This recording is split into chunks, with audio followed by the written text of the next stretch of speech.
নামাজ জীবন্ত করার উপায়, নামাজটারে জীবন্ত করতে হবে, নামাজটারে জীবন্ত করতে হবে। জীবন্ত কিভাবে? বলে নামাজটা প্রাণ ওয়ালা করতে হবে। যেভাবে একজন প্রাণীর প্রাণ আছে, আপনার আমার জান আছে, ঠিক তেমনি ভাবে নামাজটারে প্রাণওয়ালা করতে হবে, জানওয়ালা করতে হবে। এই নামাজ সমস্ত আমলের জান কিয়ামতের ময়দানে আল্লাহ পাক রব্বুল আলামিন দিয়ে দিবেন। আর আমলের মধ্যে সবচেয়ে প্রধান যে আমল সেটা হচ্ছে নামাজ। সেটা হচ্ছে কি? নামাজ।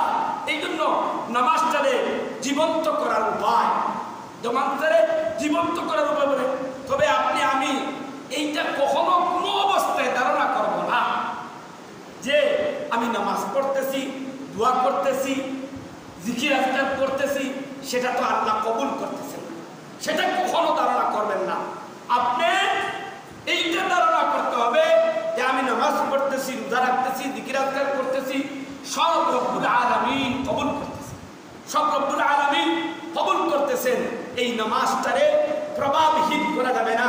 নামাজটারে জানদার করতে হলে আপনার 5টা কাজ করতে হবে।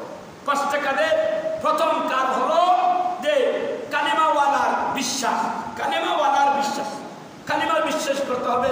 ফাদাইলের ইলম থাকতে হবে, ফাদাইলের ইলম থাকতে হবে।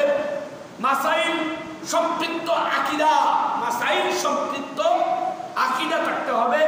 3 নম্বর হইল, 4 নম্বর হইল আল্লাহমুখী ধ্যান হইতে হবে, আল্লাহমুখী ধ্যান হইতে হবে। 5 নম্বর ইখলাস ওয়ালা নিয়ত হইতে হবে, ইখলাস ওয়ালা নিয়ত হইতে হবে।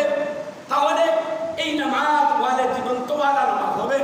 তাহলে কালেমাওয়ালা যে আপনার আমার বিশ্বাস, এই কালেমাওয়ালা বিশ্বাস সৃষ্টি হওয়ার জন্য আপনি দাওয়াতের কাজ করতে হবে, দাওয়াতের কাজ করতে হবে।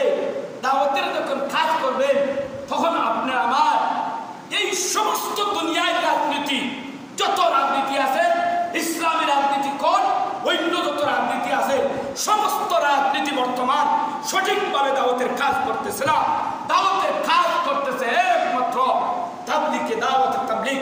এই দাওয়াতের তাবলীগের বিরোধিতাও এই দেশের অনেক ইসলামী সংগঠন আছে, অনেক ইসলামী সংগঠনে দাওয়াতের তাবলীগের বিরোধী করে। কিন্তু আপনারা যদি সঠিক ইখলাসওয়ালা এবং সঠিক কালেমাওয়ালা আপনার আমার ঈমান হইতে হয়, নামাজ হইতে হয়, তাহলে আপনি আমি দাওয়াতের কাজ করতে হবে।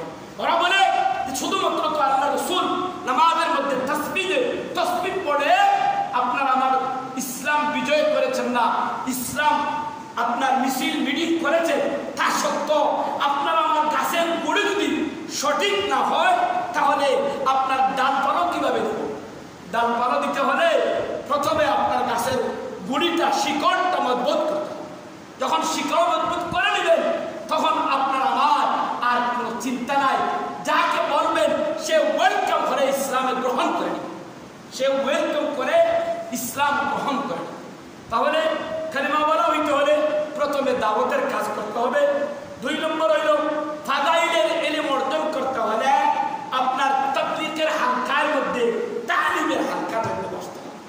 এই তালিমের হালকা যারা ছাত্র আছে তারা মাদ্রাসায় যাবে, যারা ছাত্র নাই, আপনারা আমার মতো বয়স হয়ে গেছে, তারা তাবলীগের হালকার মধ্যে ফাদাইলের জিকির, মাসাইল এগুলো আলোচনা করে আপনি আমি শিখতে হবে।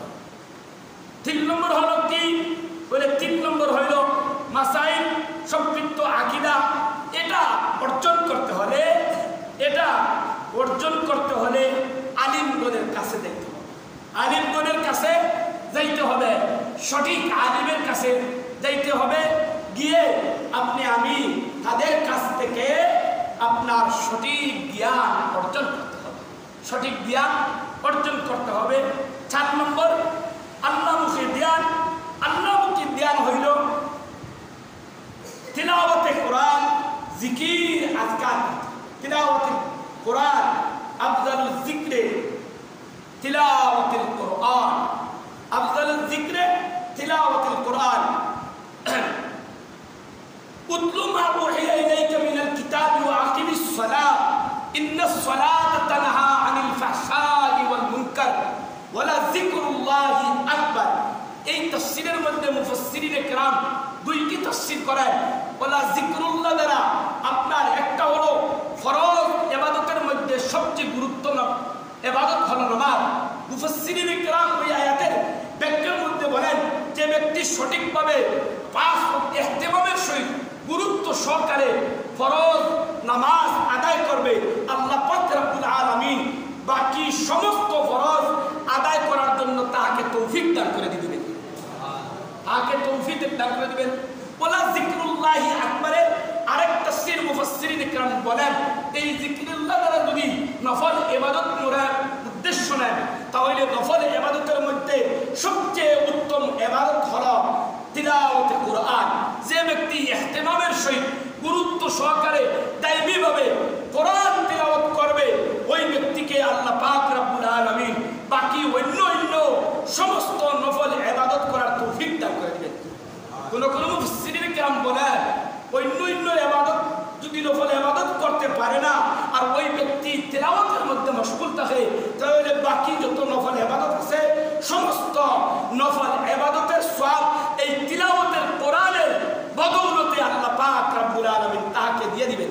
সুবহানাল্লাহ বলেন না? কোরআনে কারীমের মর্যাদা, কোরআনে কারীমের আজমত। 5 নম্বর হলো ইখলাস পূর্ণ নিয়ত। ইখলাস পূর্ণ নিয়ত বড় কঠিন একটি বিষয়। ইখলাস ওয়ালা নিয়ত বড় কঠিন। ইখলাস ওয়ালা নিয়ত আপনি হইতে হলে আপনার দুনিয়ার গাড়ি নারী বাড়ি যা কিছু আছে সব কিছু এক সাইডে আর এর ঊর্ধ্বে হলো আপনার ইখলাস। এর ঊর্ধ্বে হলো ইখলাস। দাওয়াতের তাবলীগের মধ্যে আপনি যান দেখবেন আপনার নেতা মানতে কোনো সমস্যা নাই, লিডার মানতে কোনো সমস্যা নাই, আমির মানতে কোনো সমস্যা নাই। ওলাউ কানা আবদান হাবশিয়া, ওলাউ কানা আবদান হাবশিয়া।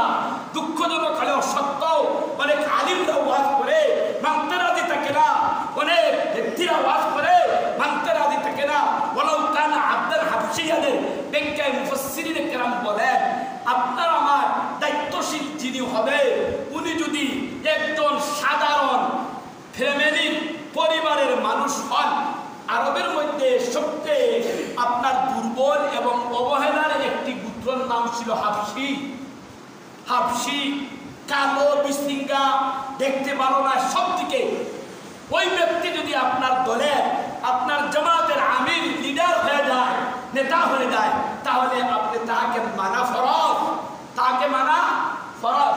দাওয়াতে তাবলীগের মধ্যে দেখবেন সাধারণ একজন কৃষি খামার ব্যক্তি আমির, ইঞ্জিনিয়ার আছে, মুহাদ্দিস আছে, মুফাসসির আছে, বড় বড় ডক্টর আছে।